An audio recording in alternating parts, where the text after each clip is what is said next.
ಅಥವಾ ಮದ್ವೆ ಮಾಡೋ ಅಂತ ಊಟ ತಿಂಡಿ ಬಿಟ್ಕೂತಿದ್ನ? ಯಾಕಮ್ಮ ನಿನ್ನಷ್ಟಕ್ಕೆ ನೀನೇ ಎಲ್ಲ ನಿರ್ಧಾರ ತಗೊಳ್ತಿದ್ಯಾ? ಅದಿತಿ, ನಿನ್ನ ಜೀವನದ ಬಗ್ಗೆ ನಿರ್ಧಾರ ತಗೊಳ್ಳೋ ಹಕ್ಕು ನನಗಿಲ್ಲ ಅನ್ನೋ ತರ ಮಾತಾಡ್ಬೇಡ ಕಣೆ. ನಾನು ನಿನ್ನ ತಾಯಿ. ನಿನ್ನ ಬಗ್ಗೆ, ನಿನ್ನ ಜೀವನದ ಬಗ್ಗೆ ನಿರ್ಧಾರ ತಗೊಳ್ಳೋ ಹಕ್ಕು ನನಗಿದೆ. ಹಕ್ಕಿಲ್ಲ ಅಂತ ನಾನು ಹೇಳ್ತಿಲ್ಲಮ್ಮ. ನನಗೊಂದ್ ಮಾತು ಕೇಳ್ಬೋದಿತ್ತಲ್ವಾ ಅಂತ ಕೇಳ್ತಿದ್ದೀನಿ. ಇದ್ರಲ್ಲಿ ಕೇಳೋದೇನೇ ಬಂತು? ಒಂದು ಒಳ್ಳೆ ಸಂಬಂಧ ಬಂದಿದೆ ಅಂದಾಗ ಮದ್ವೆ ಮಾಡೋದು ಒಳ್ಳೇದು ತಾನೆ. ಇಷ್ಟಕ್ಕೂ ನೀನೇನ್ ಚಿಕ್ಕ ಹುಡುಗಿ ಅಲ್ಲ, ಮದ್ವೆ ವಯಸ್ಸಾಗಿದೆ ನಿನಗೆ. ಮದ್ವೆ ವಯಸ್ಸಾಗಿದೆ ಅಂದ್ಕೂಡ್ಲೆ ಇಷ್ಟ ಕಷ್ಟ ಕೇಳ್ದೆ ಗುರ್ತು ಪರಿಚಯ ಹೇಳ್ದವ್ರ ಅಂತ ಮದ್ವೆ ಆಗ್ಬಿಡೋದಾ? ಏ ಅದಿತಿ, ಆ ಬುಡ್ಬುಡ್ಕಿ ಅವ್ನು ಹೇಳಿದಾಗೆ ಎಲ್ಲ ನಡೀತಿದೆ ಅಂತ ನಿನ್ಗೂ ಗೊತ್ತು ತಾನೆ. ಪೂರ್ವ ದಿಕ್ಕದಿಂದ ರಾಜ್ಕುಮಾರ್ನಂತ ಹುಡುಗ ಬಂದು ಆ ರೌಡಿಗಳಿಂದ ನಿನ್ನನ್ನು ಕಾಪಾಡ್ದ ತಾನೆ. ಅವನ್ ಹೇಳಿದಾಗೆ ನಿಮ್ಮಿಬ್ರು ಜಾತಕ ಅದಲ್ ಬದಲಾಗ್ಲಿಲ್ವಾ? ನೀವಿಬ್ರು ಸಪ್ತಪದಿ ತೊಳೆಯೋ ಹಾಗೆ ಪ್ರದಕ್ಷಿಣೆ ಹಾಕ್ಲಿಲ್ವೇನೆ? ಇಷ್ಟೆಲ್ಲಾ ಸೂಚನೆಗಳು ಸಿಕ್ಕಿದ ಮೇಲೂ ಆ ಹುಡುಗನ್ ಜೊತೆ ನಿನ್ ಮದ್ವೆ ಮಾಡೋದ್ರಲ್ಲಿ ತಪ್ಪೇನಿದೆ ಹೇಳು? ನೋಡಮ್ಮ, ಬುಡ್ಬುಡ್ಕೆ ಅವ್ನು ಹೇಳಿದ್ರು ಅಷ್ಟೇ, ಅರ್ಚಕ್ರ ಹೇಳಿದ್ರು ಅಷ್ಟೇ. ಸದ್ಯಕ್ಕೆ ನಂಗೆ ಮದ್ವೆ ಆಗಲ್ಲ ಅಂದ್ರೆ ಆಗಲ್ಲ ಅಷ್ಟೇ. ಯಾಕೆ ಯಾಕೆ ಆಗಲ್ಲ? ಮದ್ವೆನೇ ಬೇಡ ಅಂದ್ರೆ ಏನೇ ಅರ್ಥ? ಸುಮ್ನೆ ಬಲ್ವಂತ ಮಾಡ್ಬೇಡಮ್ಮ. ಮದ್ವೆ ನನ್ ಹಕ್ಕು, ನಾನು ಆಗಲ್ಲ ಅಂದ್ರೆ ಆಗಲ್ಲ ಅಷ್ಟೇ. ನೋಡು ಅದಿತಿ, ನಿಮ್ಮಿಬ್ರು ಅಕ್ಕಂದ್ರು ಪ್ರೀತಿ ಮಾಡಿ ಮದ್ವೆ ಮಾಡ್ಕೊಂಡ್ರು ನಾವು ಒಪ್ಕೊಂಡ್ ಮೇಲೇನೆ ಆ ಮದ್ವೆ ನಡೆದಿದ್ದು. ನೀನ್ ಯಾಕೆ ಈ ತರ ಹಠ ಮಾಡ್ತಿದ್ಯಾ? ಅವ್ರಾದ್ರು ಅಂತ ನಾನಾಗಕ್ಕಾಗಲ್ಲಮ್ಮ. ನನ್ ಮದ್ವೆ ನನ್ನಿಷ್ಟ. ನಾನ್ ಯಾರ ಜೊತೆ ಮದ್ವೆ ಆಗ್ಬೇಕು, ನನ್ ಜೀವನನ ಹೇಗ್ ರೂಪಿಸ್ಕೋಬೇಕು ಅಂತ ನಂಗೆ ಚೆನ್ನಾಗ್ ಗೊತ್ತಿದೆ. ನನ್ ಲೈಫ್ ಡಿಸಿಷನ್ ನಾನೇ ತಗೋತೀನಿ, ಬೇರೆ ಯಾರು ತಗೊಳೋದು ನಂಗೆ ಇಷ್ಟ ಆಗಲ್ಲ. ಹೇಳ್ದೆ ಕೇಳ್ದೆ ಯಾವ ನಿರ್ಧಾರನೂ ತಗೊಳ್ಬೇಡ. ಹಾಗೇನಾದ್ರು ಮಾಡಿದ್ರೆ ನಿನ್ ಮಗಳು ನಿನ್ ಪಾಲಿಗಿಲ್ಲ ಅನ್ಕೊಂಬಿಡು.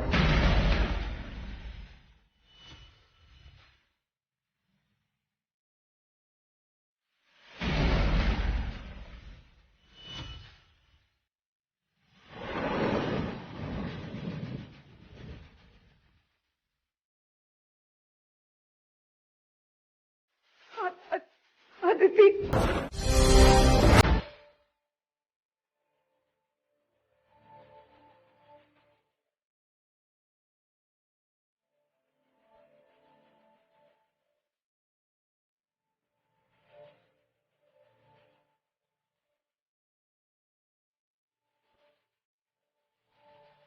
Doctor, is she all right? ಏನೋ ತೊಂದರೆ ಇಲ್ವಾ? ಡೋಂಟ್ ವರಿ ವೇದಾಂತ್, ಭಯ ಪಡೋ ಅವಶ್ಯಕತೆ ಇಲ್ಲ. She is all right. Thanks doctor. Doctor, but ಅವ್ರಿಗೆ ಏನಾಗಿದೆ ಅಂತ ಹೇಳ್ಬೋದಾ?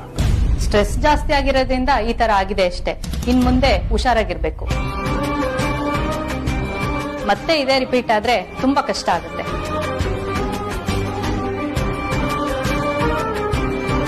ನೋಡಿ ವೇದಾಂತ್, ಇಂಜೆಕ್ಷನ್ ಕೊಟ್ಟಿದ್ದೀನಿ, ಸ್ವಲ್ಪ ಹೊತ್ತರಲ್ಲೇ ಸರಿ ಹೋಗ್ತಾರೆ. ಮತ್ತೆ ಇವ್ರಿಗೆ ಸ್ಟ್ರೆಸ್ ಆಗ್ದಲೇ ಇರೋ ತರ ನೋಡ್ಕೊಳ್ಳಿ. ನಾನಿನ್ ಬರ್ತೀನಿ. Sure doctor, thank you.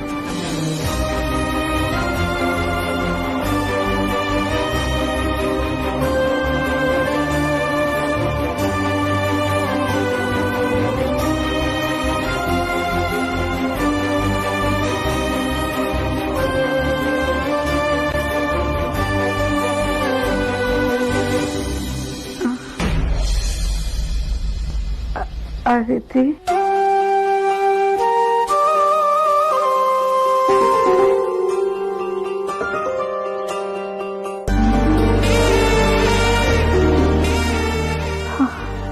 Aditi, ಅಮ್ಮ ಹುಷಾರು. ಅಮ್ಮನಿಗೆ ಏನೇನೋ ಕಾಣಿಸ್ಕೊಂಡಿದೆ ಅಂತ ಅದಿತಿ ಫೋನ್ ಮಾಡಿದ್ಲು. ಅದಕ್ಕೆ ಬೇಸಿಕ್ ಚೆಕಪ್ ಮಾಡಿಸೋಣ ಅಂತ ಡಾಕ್ಟರ್ನ ಕರ್ಕೊಂಡು ಹೋಗಿದ್ದೆ. ನೌ ಶಿ ಇಸ್ ಬೆಟರ್, ಏನೂ ತೊಂದರೆ ಇಲ್ಲ. ಹೌದಾ? ಡಾಕ್ಟರ್ ಏನಂದ್ರು ವೇದಾಂತ್? ಇದಕ್ಕಿದಂಗೆ ಎದೇನೋ ಯಾಕೆ ಕಾಣಿಸ್ಕೋತಂತೆ? ಸ್ಟ್ರೆಸ್. ಅದಿತಿ ವಿಚಾರದಲ್ಲಿ ಪರಿಮಾ ತುಂಬಾನೇ ತಲೆ ಕೆಡಿಸ್ಕೊಂಡಿದ್ದಾರೆ. ಐ ಮೀನ್ ಅವಳ ಮದುವೆ ವಿಚಾರದಲ್ಲಿ.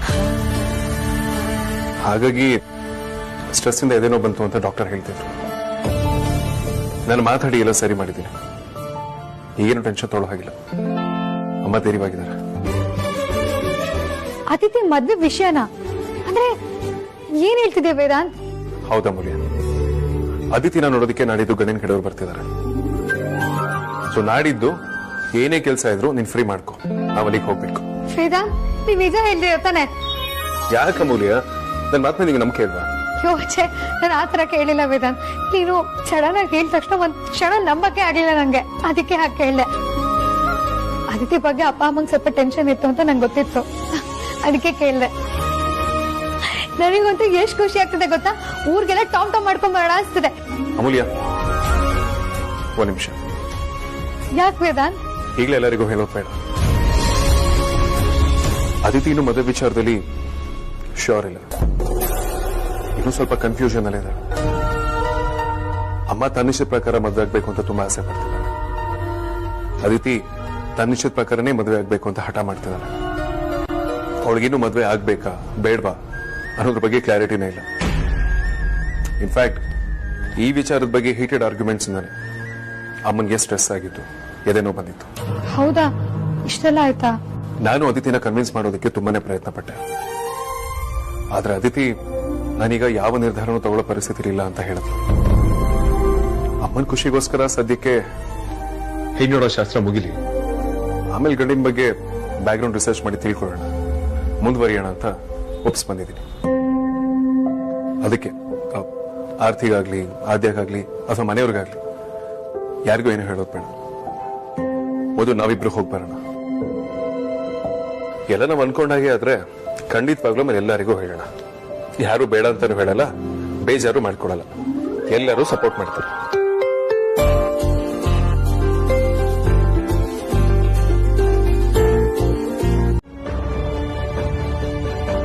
ಅದು ಅಲ್ಲದೆ ನಾಡಿದ್ದೆ ಹೆಣ್ಣು ನೋಡೋ ಶಾಸ್ತ್ರನ ಫಿಕ್ಸ್ ಮಾಡಿದ್ಯಾ? ಎಲ್ಲ ನೀವೇ ನಿರ್ಧಾರ ಮಾಡಿದ್ರೆ ನಾನೇನ್ ಅಂದ್ಕೋಬೇಕು? ನನಗೆ ಯಾಕೋ ಇದೆಲ್ಲ ಅಯೋಮಯ ಅನ್ನಿಸ್ತಾ ಇದೆ.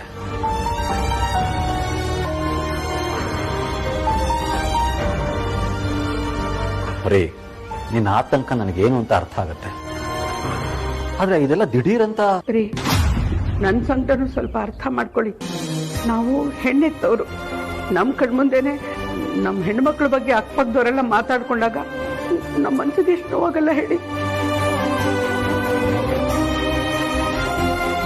ನಾನೇನಾದ್ರೂ ಜಾಸ್ತಿ ಮಾತಾಡಿದ್ರೆ ಇವಳು ಅದನ್ನೇ ಮನ್ಸಿಗೆ ಹಚ್ಕೋತಾಳೆ. ಮೊದ್ಲೇ ಆರೋಗ್ಯ ಬೇರೆ ಸರಿ ಇಲ್ಲ, ಇವಳಿಗೆ ಎದುರು ಮಾತಾಡದೆ ಸಂದರ್ಭನ ನಿಭಾಯಿಸೋದೇ ಒಳ್ಳೇದು. ಸರಿ ಬೈ, ನಿನ್ನ ಇಷ್ಟ.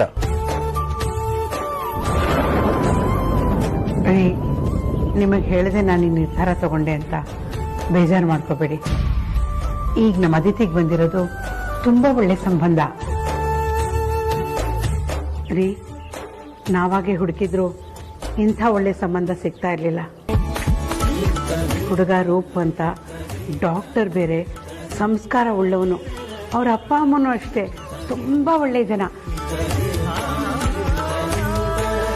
ನೀವೇನಾದ್ರೂ ಆ ಹುಡುಗನ ನೋಡಿದ್ರೆ ನಮ್ಮ ಹುಡುಗಿನ ಅವನಿಗೆ ಕೊಟ್ಟು ಮದುವೆ ಮಾಡಬೇಕು ಅಂತ ಹೇಳ್ಬಿಡ್ತೀರಾ, ಅಷ್ಟು ಒಳ್ಳೆಯವರು.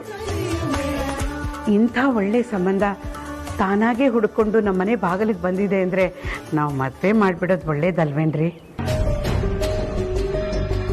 ಹೇಗಿದ್ರು ನಮ್ಮ ವೇದಾಂತ್ಗೆ ಈ ವಿಷಯ ಗೊತ್ತಿದೆ ರೀ. ಅವನೇ ಹೇಳ್ದ ಹೆಣ್ಣೋಡ ಶಾಸ್ತ್ರನ ಇಟ್ಕೊಂಡ್ಬಿಡಿ ಅಮ್ಮ ಅಂತ. ಅವನು ಹೇಳ್ದ ಆ ಹುಡುಗನ ಬಗ್ಗೆ, ಆಮೇಲೆ ಅವ್ರ ಅಪ್ಪ ಅಮ್ಮನ ಬಗ್ಗೆ ಎಲ್ಲ ವಿಷಯ ತಿಳ್ಕೊತೀನಿ ಅಂತ. ರೀ, ಇಂಥ ಸಂಬಂಧ ಮತ್ತೆ ಮತ್ತೆ ಬರಲ್ಲ, ಅದು ಕೈ ಬಿಟ್ಟು ಹೋಗ್ಬಾರ್ದು ಅಂತ ನಾಡಿದ್ದೇ ಹೆಣ್ಣೋಡೋ ಶಾಸ್ತ್ರ ಇಟ್ಕೊಡಿ ಅಂತ ಹೇಳ್ಬಿಟ್ಟಿದ್ದೀನಿ. ನಮ್ಮ ಅದಿತಿಗೂ ಮದುವೆ ವಯಸ್ಸಾಗಿದಲ್ವಾ, ಯಾವತ್ತಿದ್ರೂ ಮದುವೆ ಮಾಡ್ಲೇಬೇಕಲ್ವಾ? ಅಷ್ಟೇ ಅಲ್ಲ ರೀ, ನಾನು ಯಾರನ್ನು ಪ್ರೀತಿ ಮಾಡ್ತಿಲ್ಲ, ನನಗೆ ಈ ಮದುವೆ ಇಷ್ಟ ಇದೆ ಅಂತ ಅವ್ರ ಭಾವನೆಗಳು ಒಪ್ಪಿಗೆ ಕೊಟ್ಟಿದ್ದಾಳೆ. ಎಲ್ರ ಸಮ್ಮತ ಇದ್ದ ಮೇಲೆ ಈ ಮದುವೆ ಮಾಡ್ಬಿಡೋದು ಒಳ್ಳೇದಲ್ವಾ? ಇದರಲ್ಲಿ ನಮ್ಮ ಅಳಿಯನ್ ಪಾತ್ರ ಇದೆ, ಅವ್ರ ಜವಾಬ್ದಾರಿ ತಗೊಂಡಿದ್ದಾರೆ ಅಂದಮೇಲೆ ನನಗೆ ಯಾವ ಅಭ್ಯಂತರನೂ ಇಲ್ಲ ಪ್ರೀ. ನೀವಿಬ್ರು ಹೇಗೆ ಹೇಳ್ತಿರೋ ಹಾಗೆ ಮಾಡೋಣ. ನಾಡಿದ್ದೆ ಹೆಣ್ಣೋಡೋ ಶಾಸ್ತ್ರ ಇಟ್ಕೊಳ್ಳೋಣ. ನಾಡಿದ್ದ ಹೆಣ್ಣೋಡೋ ಶಾಸ್ತ್ರಕ್ಕೆ ಏನೇನು ಬೇಕೋ ಎಲ್ಲದನ್ನು ಪಟ್ಟಿ ಮಾಡಿಕೊಡು. ಅದನ್ನೆಲ್ಲ ತಂದ್ಕೊಟ್ಬಿಟ್ಟು ನಾನು ಡ್ಯೂಟಿಗೆ ಹೋಗ್ತೀನಿ. ಯಾರು ನನ್ನ ಕೈ ಬಿಟ್ರು ಅಪ್ಪ ನನ್ನ ಕೈ ಬಿಡಲ್ಲ ಅಂತ ಅನ್ಕೊಂಡಿದ್ದೆ. ಆದ್ರೆ ಮಗಳು ಇಷ್ಟ ಕಷ್ಟ ಕೇಳ್ದೆ, ಅಪ್ಪ ಅಮ್ಮನ ಮಾತಿಗೆ ಒಪ್ಕೊಂಡ್ಬಿಟ್ರು. ಇನ್ನಂಗೆ ಯಾರ ಆಶ್ರಯನೂ ಸಿಗಲ್ಲ ಅನ್ಸ್ತಾ ಇದೆ. ಯಾರು ಹೆಲ್ಪ್ ಮಾಡ್ತಾರೆ, ನನ್ನ ಧ್ರುವನ್ ಮದ್ವೆ ಮಾಡಿಸ್ತಾರೆ ಅಂತ ಕೂತಿದ್ರೆ ಆಗಲ್ಲ. ನನ್ನ ಪ್ರೀತಿನ ನಾನೇ ಉಳಿಸ್ಕೋಬೇಕು. ಯಾರು ಏನಾದ್ರು ಅನ್ಕೊಳ್ಳಿ, ನನ್ನ ಧ್ರುವನ್ ಬಗ್ಗೆ ಹೇಳ್ಕೊತೀನಿ. ನನ್ನ ಪ್ರೀತಿನ ಉಳಿಸ್ಕೋತೀನಿ.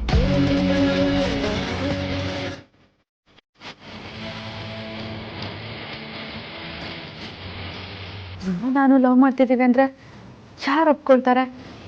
ಧ್ರುವ ಈ ಪರಿಸ್ಥಿತಿಲಿರುವಾಗ ನಾನು ಲವ್ ಮಾಡ್ತಿದ್ದೀನಿ ಅಂದ್ರೆ ಆಸ್ತಿಗೋಸ್ಕರನ ಅಂತ ಅನ್ಕೊಳ್ಳಲ್ವಾ?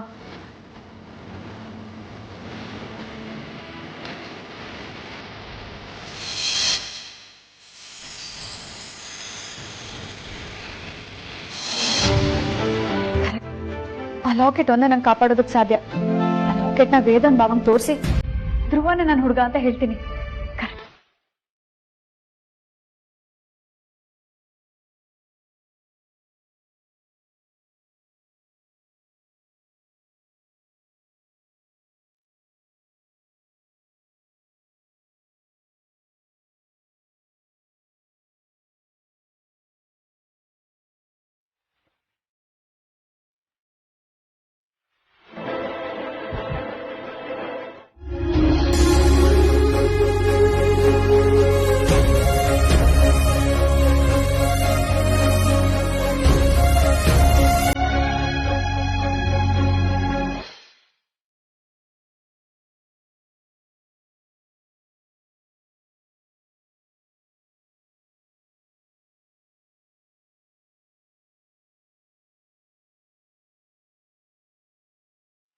ಆ ದೇವ್ರು ನಿಮಗ್ ಮೋಸ ಮಾಡ್ಬಿಟ್ಟ ಧ್ರುವ. ಆ ದೇವ್ರಿಗೂ ನಾವಿಬ್ರು ಒಂದಾಗೋದು ಇಷ್ಟ ಇಲ್ಲ ಅನ್ಸುತ್ತೆ. ಅದಕ್ಕೆ ನಿನ್ನ ಈ ಪರಿಸ್ಥಿತಿಗೆ ತಂದು ನನ್ನನ್ನು ಒಬ್ಬಂಟಿಯಾಗಿ ಮಾಡ್ಬಿಟ್ಟ. ಆಗ ನಾನಿನ್ನ ಪ್ರೀತಿಸ್ತಿದ್ದೀನಿ ಅಂತ ಹೇಳಿದ್ರು ನೀನು ಒಪ್ಕೊಳ್ದೆ ಸತಾಯಿಸ್ದೆ. ಈಗ ಆ ದೇವ್ರು ಸತಾಯಿಸ್ತಿದ್ದಾನೆ. ಹೋಗ್ಲಿ ಬಿಡು, ನಾನ್ ಪಡ್ಕೊಂಡ್ ಬಂದಿದ್ದೆ ಎಷ್ಟು. ಧ್ರುವ, ನಿಂಗೆ ಇನ್ನೊಂದು ವಿಷಯ ಗೊತ್ತಾ? ನಾಳೆ ನನ್ನ ನೋಡಕ್ಕೆ ಗಡ್ಡಿ ಕಡೆ ಬರ್ತಿದ್ದಾರೆ.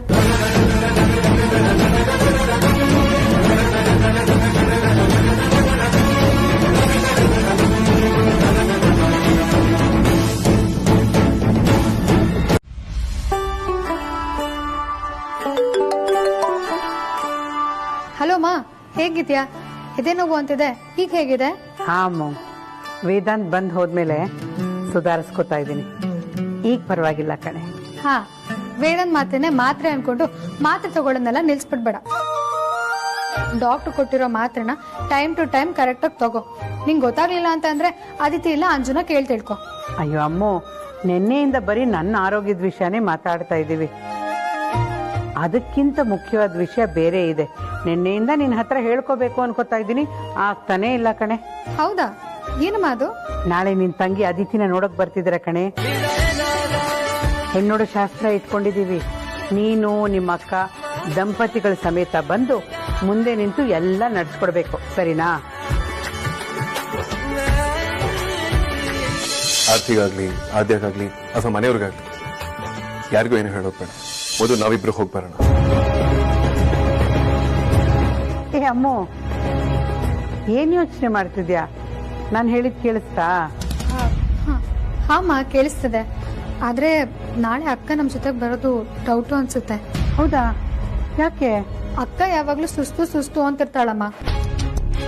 ಅವಳು ಈ ಕಂಡೀಷನ್ ಅಲ್ಲಿ ಹೆಂಗ್ ಬರ್ತಾಳೆ ಹೇಳು? ಅವಳು ಮನೇಲೆ ಇದ್ದು ರೆಸ್ಟ್ ಮಾಡ್ಲಿ, ನಾನು ವೇದಾಂತ್ ಬರ್ತೀವಿ ಬಿಡು. ನಾನ್ ಹೇಳ್ಬೇಕಾಗಿರೋ ಮಾತನ್ನೆಲ್ಲ ನೀನ್ ಹೇಳ್ತಿದ್ಯಲ್ಲ ಮಗಳೇ. ನಿನ್ ಬಾಯಲ್ಲಿ ಮಾತುಗಳನ್ನ ಕೇಳೋಕೆ ಖುಷಿನೇ.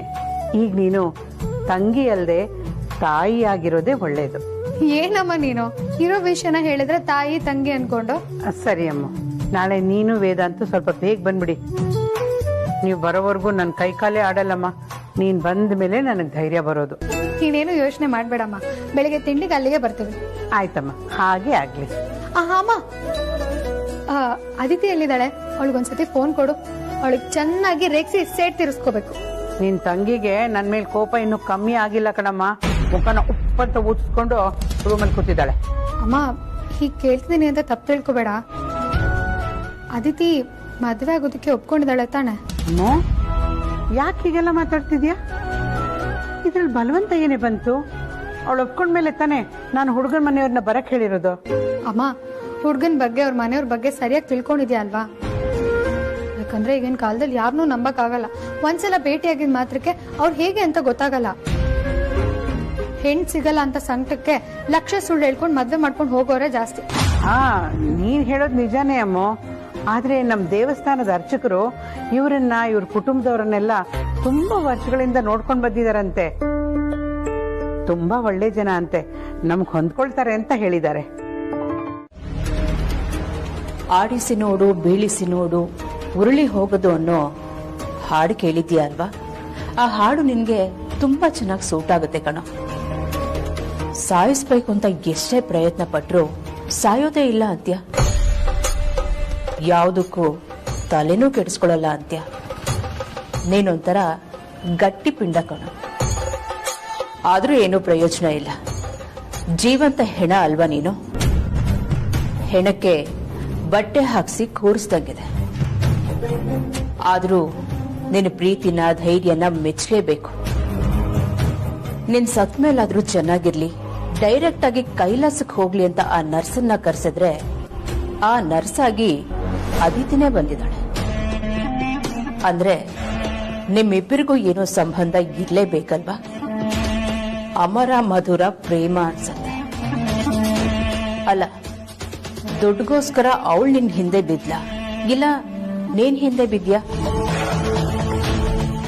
ಯಾರ್ ಹಿಂದೆನಾದ್ರೂ ಬೀಳ್ಲಿ, ಅವಳು ಈ ಮನೆಗೆ ಸೊಸೆಯಾಗಿ ಬರೋದಕ್ಕೆ ನಾನ್ ಬಿಡಲ್ಲ.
ಅದಿತಿ, ಹುಡ್ಗನ್ ನೋಡೆ ತುಂಬಾ ಚೆನ್ನಾಗಿದ್ದಾನೆ. ನಿನಗೆ ಒಳ್ಳೆ ಜೋಡಿ ಆಗ್ತಾನೆ.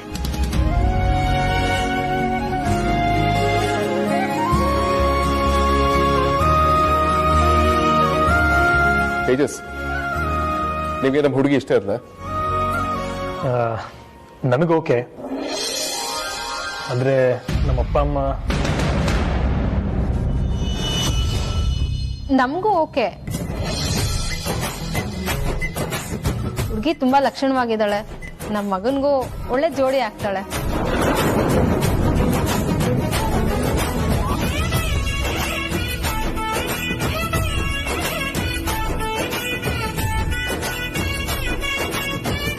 ತೇಜಸ್, ನನಗೆ ಕೇಳ್ತಿದ್ದೀನಿ ಅಂತ ತಪ್ಪು ತಿಳ್ಕೊಳ್ಬೇಡಿ. ಅದಿತಿ ನನ್ನ ನಾದಿನಿ ಆಗಿರ್ಬೋದು, ಬಟ್ ನಾನು ಅದಿತಿ ಯಾವತ್ತು ಭಾವ ನಾದಿನಿ ಅನ್ನೋ ಸೆಂಟಿಮೆಂಟ್ಸ್ ಇಲ್ಲ. In fact she is more then a sister too. ನನ್ನವಳ ಮಧ್ಯೆ ಅಣ್ಣ ತಂಗಿರೋ ಸೆಂಟಿಮೆಂಟ್ಸ್ ಜಾಸ್ತಿ ಇರೋದು. ಸೊ ನನಗೆ ಪ್ರಶ್ನೆ ಕೇಳ್ತಿರೋದ್ರಲ್ಲಿ I hope you don't mind. Sir, ನೀವು ನನ್ನ ಹತ್ರ ಮಾತಾಡೋಕ್ಕೆ ಇಷ್ಟೆಲ್ಲ ಇಂಟ್ರೊಡಕ್ಷನ್ ಕೊಡ್ಬೇಕಾಗಿಲ್ಲ. ನಾನು ಆಗ್ಲೇ ಹೇಳಿದಾಗೆ ನಾನು ನಿಮ್ಮ ಬಗ್ಗೆ ತುಂಬಾನೇ ತಿಳ್ಕೊಂಡಿದ್ದೀನಿ. ಸೊ ನೀವೇನೇ ಇದ್ರೂ ಮುಚ್ಚು ಮರೆ ಇಲ್ಲದೆ ನನ್ನ ಹತ್ರ ಡೈರೆಕ್ಟ್ ಆಗಿ ಮಾತಾಡ್ಬೋದು. Well, thank you so much. ಈಗ ತಾನು MBBS ಮುಗಿಸಿದ್ದೀರಾ, ಯು ವೆಲ್ ಎಜುಕೇಟೆಡ್, ಲೈಫಲ್ಲಿ ಇನ್ನೇನು ಸೆಟ್ಲ್ ಆಗ್ತಿದ್ದೀರಾ. ನೀವು ಮನ್ಸು ಮಾಡಿದ್ದಿದ್ರೆ ನಿಮ್ಮ ಡಾಕ್ಟರ್ ಪ್ರೊಫೆಷನ್ ಅಲ್ಲಿ ಯಾರನ್ನಾದ್ರೂ ಒಬ್ಬರನ್ನ ಚೂಸ್ ಮಾಡ್ಬೋದಾಗಿತ್ತು. ವೈ ಅದಿತಿ? ಒಳ್ಳೆ ಪ್ರಶ್ನೆ ಸರ್. ನಿಮ್ಮಿಂದ ಈ ಥರದ ಪ್ರಶ್ನೆ ಬರ್ಬೋದು ಅಂತ ಎಕ್ಸ್ಪೆಕ್ಟ್ ಮಾಡಿದ್ದೆ. ನಾವು ಇವತ್ತೇನೋ ವೆಲ್ ಸೆಟಲ್ಡ್ ಆಗ್ತಿರ್ಬೋದು, ಚೂರೋ ಪಾರೋ ಆಸ್ತಿನೂ ಸಂಪಾದಿಸಿರ್ಬೋದು. ಆದ್ರೆ ನಾವು ಬೆಳೆದು ಬಂದಿರೋದು ಮಿಡಲ್ ಕ್ಲಾಸ್ ಫ್ಯಾಮಿಲಿಯಿಂದ. ಮಿಡಲ್ ಕ್ಲಾಸ್ ಫ್ಯಾಮಿಲಿ ಅಂದ್ರೆ ಹೇಗಿರುತ್ತೆ ಅಂತ ನೀವೇ ಕೇಳಿರ್ತೀರಾ. ನಾವು ತುಂಬಾ ಕಷ್ಟಪಟ್ಟೆ ಮೇಲೆ ಬಂದಿರೋದು. ಸೊ ನಮಗ್ ಬಡತನನೂ ಗೊತ್ತು, ಶ್ರೀಮಂತಿಕೆನೂ ಗೊತ್ತು. ಅದಕ್ಕೆ ಸರ್, ನಾವು ಮನಿಗಿನ್ನ ಜಾಸ್ತಿ ಮನುಷ್ಯತ್ವಕ್ಕೆ ಬೆಲೆ ಕೊಡ್ತೀವಿ. ಹಾಗಾಗಿ ಇವರು ಮಕ್ಕಳಿಗೆ ಒಳ್ಳೆ ಸಂಸ್ಕಾರ ಕಲಿಸಿರೋದಕ್ಕೆ ನಾವು ಇವ್ರ ಸಂಬಂಧ ಬೆಳೆಸೋದಕ್ಕೆ ಬಂದಿರೋದು. ಹಾಗಾದ್ರೆ ಹಣ ಮುಖ್ಯ ಅಲ್ಲ, ಗುಣ ಮುಖ್ಯ ಅಂತ ಹೇಳ್ತೀರಾ? Exactly sir. ನಾನು MBBS ಮುಗಿಸಿ ಇವಾಗ ತಾನೇ ನನ್ನ ಕರಿಯರ್ ಸ್ಟಾರ್ಟ್ ಮಾಡಿದ್ದೀನಿ. ನನಗೆ ದುಡ್ಡಿನ ಬಗ್ಗೆ ಆಸೆ ಆಸಕ್ತಿ ಎರಡೂ ಇಲ್ಲ. ಅದನ್ನ ಯಾವಾಗ ಹೇಗೆ ಬೇಕಾದರೂ ಸಂಪಾದನೆ ಮಾಡ್ಬೋದು. ಒಂದು ವೇಳೆ ನಾನು ಶ್ರೀಮಂತರ ಮನೆ ಹುಡುಗಿನೇ ಮದುವೆ ಆಗಿದ್ರು ಅವಳು ಆಸ್ತಿ ಬಂಗಾರ ಒಡವೆ ಎಲ್ಲ ತರ್ತಿದ್ಲು. ಆದರೆ ನಮ್ಮ ರೀತಿ ನೀತಿ ಹೊಂದ್ಕೋತಿದ್ಲು ಅಂತ ಹೇಗೆ ಹೇಳಕ್ ಸಾಧ್ಯ? ಆಗ ಅವಳು ನಾನು ಬರ್ತಾ ದುಡ್ಡು ಆಸ್ತಿ ತಂದಿದ್ದೀನಿ ಅಂತ ನಮ್ಮ ಮನೆಯವ್ರಿಗೆ ಗೌರವ ಕೊಡದೇ ಇರ್ಬೋದು, ನನ್ನ ಮಾತು ಕೇಳದೇ ಇರ್ಬೋದು. ಇದರಿಂದ ನಮ್ಮ ಇಬ್ಬರ ಬಗ್ಗೆ ತುಂಬಾನೇ ಕ್ಲಾಶ್ ಆಗಿರ್ತಾ ಇತ್ತು. ಅದೇ ಸ್ಟೇಟಸ್ ಅಲ್ಲಿ ಕಮ್ಮಿ ಇರೋರ್ನ ಮದುವೆ ಆದ್ರೆ ಆ ರೀತಿ ಪ್ರಾಬ್ಲಮ್ಸ್ ಇರಲ್ಲ ಅನ್ನೋದು ನನ್ನ opinion. Just in case hypothetically ಮದುವೆ ಆದ ನಂತರ ಅದಿತಿ ಬದಲಾದ್ರೆ ಏನ್ ಮಾಡ್ತೀರಾ? ಚಾನ್ಸೇ ಇಲ್ಲ ಸರ್. ಅವ್ರು ಆ ತರ ಹುಡುಗಿ ಅಲ್ಲ ಅಂತ ತಿಳ್ಕೊಂಡೆ ನಾನು ಇಲ್ಲಿಗೆ ಬಂದಿರೋದು. ಅವ್ರ ಅಪ್ಪ ಅಮ್ಮನ್ನ ನೋಡಿದ್ರೇನೆ ಗೊತ್ತಾಗುತ್ತೆ ಅದಿತಿ ಅವ್ರಿಗೆ ಅವ್ರು ಯಾವ ತರದ ಸಂಸ್ಕಾರ ಕೊಟ್ಟಿದ್ದಾರೆ, ಅವ್ರನ್ನ ಹೇಗೆ ಬೆಳೆಸಿದ್ದಾರೆ ಅಂತ. ಸಂಸ್ಕಾರನ ಹುಟ್ಟಿನಿಂದ ತಂದೆ ತಾಯಿನೇ ಕೊಡ್ಬೇಕು ಹೊರತು ಅದನ್ನ ದುಡ್ಡು ಕೊಟ್ಕೊಂಡ್ಕೊಳಕ್ ಆಗಲ್ಲ. ಸೊ ಅದಿತಿ ಅವ್ರಿಗೆ ಅವ್ರ ಅಪ್ಪ ಅಮ್ಮ ಅದೇ ಸಂಸ್ಕಾರ ಕೊಟ್ಟಿದ್ದಾರೆ. That's really very nice of you. ಬರೀ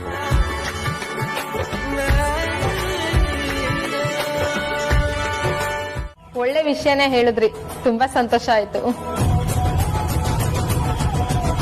ಹಾಗಾದ್ರೆ ಗಟ್ಟಿ ಮೇಳ ಊದಿಸ್ಬಿಡೋಣ.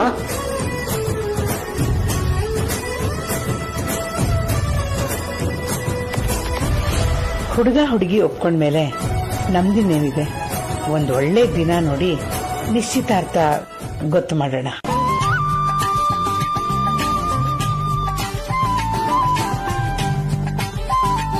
ನೋಡಿದ್ರೆ ನೀನ್ ವೇದಾಂತ್ ಹತ್ರ ಸಂಕೋಚ ಮಾಡ್ಕೊಂಡಂಗೆ ನನ್ನ ಹತ್ರನೂ ಸಂಕೋಚ ಮಾಡ್ಕೋಬೇಡ. ಏನೇ ಇದ್ರು ಓಪನ್ ಆಗಿ ಹೇಳು. ನಾನೇನು ಅಕ್ಕ ಕಣೆ, ನಿಮ್ಗೆ ಈ ಮದ್ವೆಗೆ ಒಪ್ಪಿಗೆ ಇದೆ ತಾನೆ?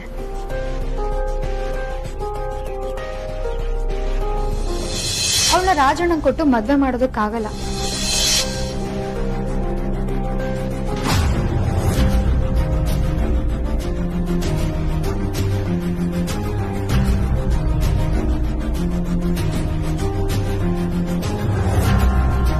ಅವಳಿಗೆ ಸ್ವಲ್ಪ ನಾಚಿಕೆ ಸ್ವಭಾವ, ಅದಕ್ಕೆ ಹೊರಟೋದ್ಲು. ನೀವೇನು ತಪ್ಪು ತಿಳ್ಕೊಬೇಡಿ.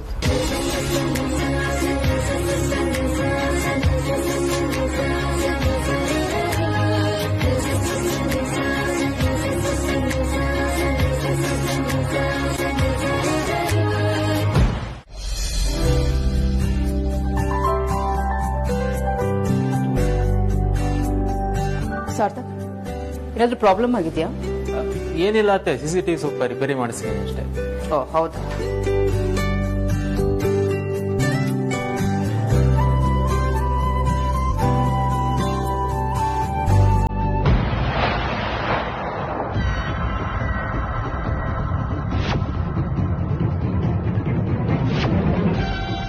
ಮೇಡಮ್ ರೆಡಿ ಇದೆ, ಒಂದ್ಸಲ ಚೆಕ್ ಮಾಡ್ಕೊಂಬಿಡಿ. ನೀವಿದೆ.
ಮಿಸ್ಟರ್ ಮಂಜುನಾಥ್, ನೀವ ಸೆಕ್ಯೂರಿಟಿ?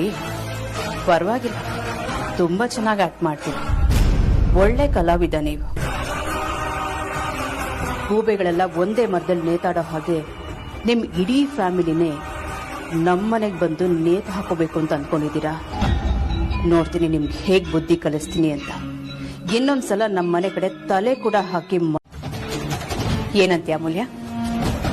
ಇವಳು ಇಷ್ಟೆಲ್ಲ ಮಾತಾಡ್ತಿದ್ದಾಳೆ ಅಂದ್ರೆ ಮೋಸ್ಟ್ಲಿ ಅಪ್ಪನ ಮೇಲೆ ಡೌಟ್ ಬಂದಿದೆ ಅನ್ಸುತ್ತೆ. ಇವಳು ಯಾಕೆ ಆಗಿಂದ ನೈಟ್ ವಾಚ್ಮನ್ ಅಂತ ಬಾಯ್ ಬಡ್ಕೋತಿದ್ದಾಳೆ?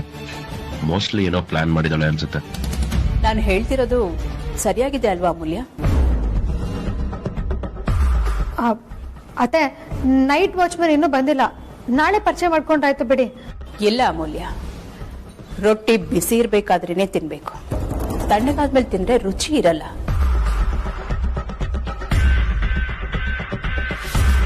ನಾನು ಡೇ ವಾಚ್ಮನ್ ಹತ್ರ ವಿಚಾರಿಸಿದೆ. ಆ ನೈಟ್ ವಾಚ್ಮನ್ ಮನೇಲಿ ಇವತ್ತು ಫಂಕ್ಷನ್ ಅಂತೆ. ಅದಕ್ಕೆ ಅವರು ಅರ್ಧ ಗಂಟೆ ಲೇಟಾಗಿ ಬರ್ತಾರಂತೆ. ಆ ಅರ್ಧ ಗಂಟೆ ಗಿನ್ನೇನ್ ಮುಗಿತಾ ಬಂತು. ಪ್ಲೀಸ್, ನನಗೋಸ್ಕರ ನೀವೆಲ್ಲರೂ ವೇಟ್ ಮಾಡಬೇಕು. ಇನ್ನೇನು ಬಂದ್ಬಿಡ್ತಾರೆ.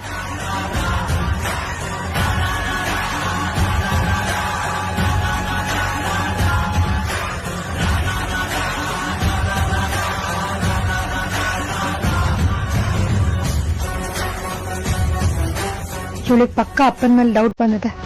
ಅದಕ್ಕೆ ಇಷ್ಟೆಲ್ಲ ಮಾಡ್ತಿದ್ದಾಳೆ. ಹೇಗಾದ್ರೂ ಮಾಡಿ ಅಪ್ಪಂಗೆ ಇವತ್ತು ಬರಬೇಡ ಅಂತ ಹೇಳ್ಬೇಕು.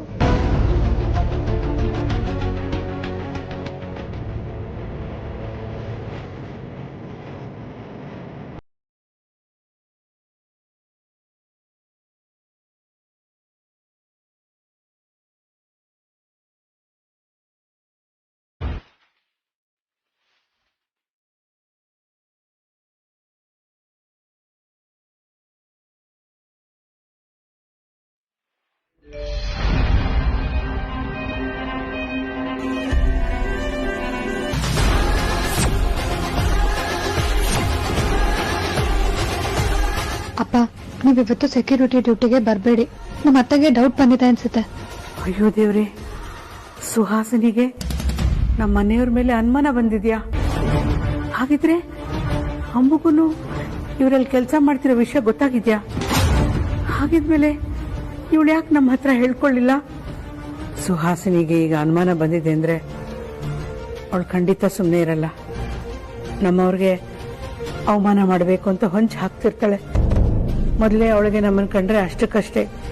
ಈಗ ಇವರು ಅವ್ರ ಮನೆಯಲ್ಲಿ ವಾಚ್ಮನ್ ಕೆಲಸ ಮಾಡ್ತಿದ್ದಾರೆ ಅಂತ ಗೊತ್ತಾದ್ರೆ ಅವಳು ಖಂಡಿತ ಸುಮ್ಮನೆ ಇರಲ್ಲ. ಅಯ್ಯೋ, ಈಗೇನಪ್ಪ ಮಾಡೋದು ದೇವ್ರೆ? ಇವ್ರು ಬೇರೆ ಫೋನ್ ನಮ್ಮ ಮನೇಲಿ ಬಿಟ್ಟು ಹೋಗಿದಾರಲ್ಲ. ಈ ವಿಷಯನ ನಮ್ಮವ್ರಿಗೆ ಹೇಗೆ ತಿಳಿಸೋದು? ಇಷ್ಟೊತ್ತಿಗೆ ಮನೆ ಹತ್ರ ಹೋಗಿರ್ಬೋದು ಅಂತ ಅನ್ಸುತ್ತೆ. ದೇವ್ರೆ, ನೀನೇ ಕಾಪಾಡ್ಬೇಕಪ್ಪ.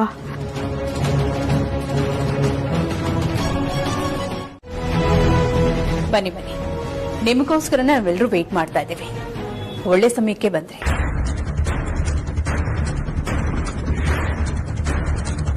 ಓ ಭಯ್ಯ, ಮಾಸ್ಕ್ ತೆಗಿರಿ. ಅದು ಮಾಸ್ಕ್ ನಿಕಾಲೋ. ಪರವಾಗಿಲ್ಲ, ಕನ್ನಡದಲ್ಲಿ ಹೇಳಿ ಸಾರ್ಥಕ್. ಇವ್ರಿಗೂ ಕನ್ನಡ ಬರುತ್ತೆ. ಅಲ್ಲಾತೆ ಅವರು ಹಿಂದಿಯವರಲ್ವಾ? ಹಾಗಂತ ನೀವ್ ಅನ್ಕೊಂಡಿದ್ದೀರಾ ಅಷ್ಟೇ.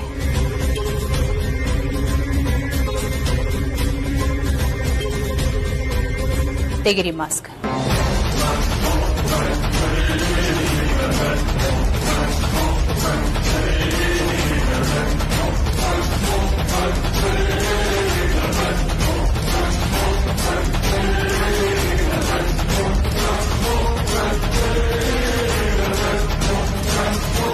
ಅಪ್ಪ, ಮಾಸ್ಕ್ ತೆಗಿರಿ.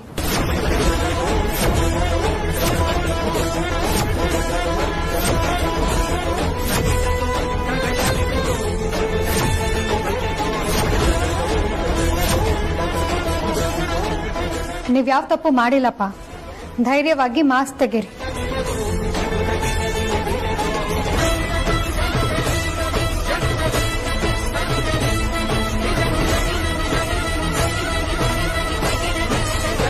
ನಮ್ ಬೀಗ್ರ ನಮ್ಮನೆ ವಾಚ್ಮನ್ ಕೆಲಸ ಮಾಡ್ತಿದ್ದಾರೆ ಅಂತ ಗೊತ್ತಾಯ್ತು. ಇಲ್ಲಾಂದ್ರೆ ಇನ್ನೂ ಗೊತ್ತಾಗ್ತಿರ್ಲಿಲ್ಲ.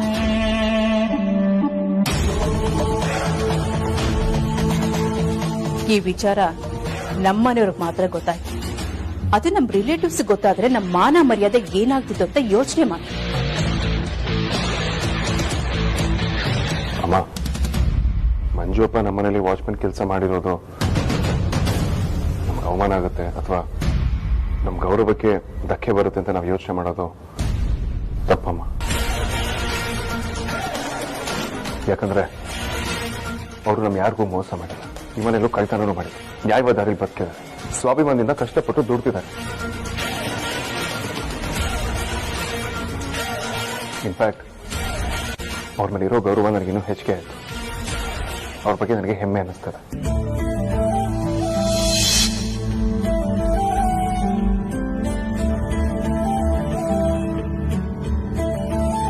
ಅಂಡ್ ಒನ್ ಮೋರ್ ಥಿಂಗ್ ಅಮ್ಮ,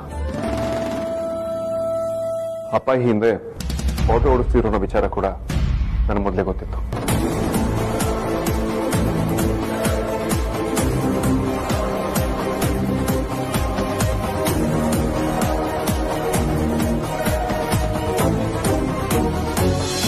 ಅಪ್ಪ ನೀವಾ?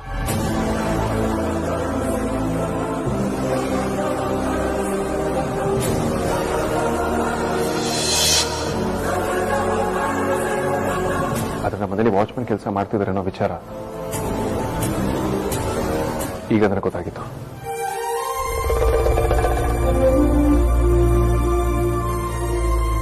ಅಮ್ಮ, ಮಕ್ಕಳ ದೃಷ್ಟಿಯಲ್ಲಿ ಅಪ್ಪ ಯಾವತ್ತಿದ್ರು ಕಾವಲ್ಕರ. ಯಾಕಂದ್ರೆ ತನ್ನ ಮಕ್ಕಳನ್ನ ಕಣ್ಣಲ್ಲಿ ಕಣ್ಣಿಟ್ಟು ನೋಡ್ಕೊಳ್ತಿರ್ತಾರೆ.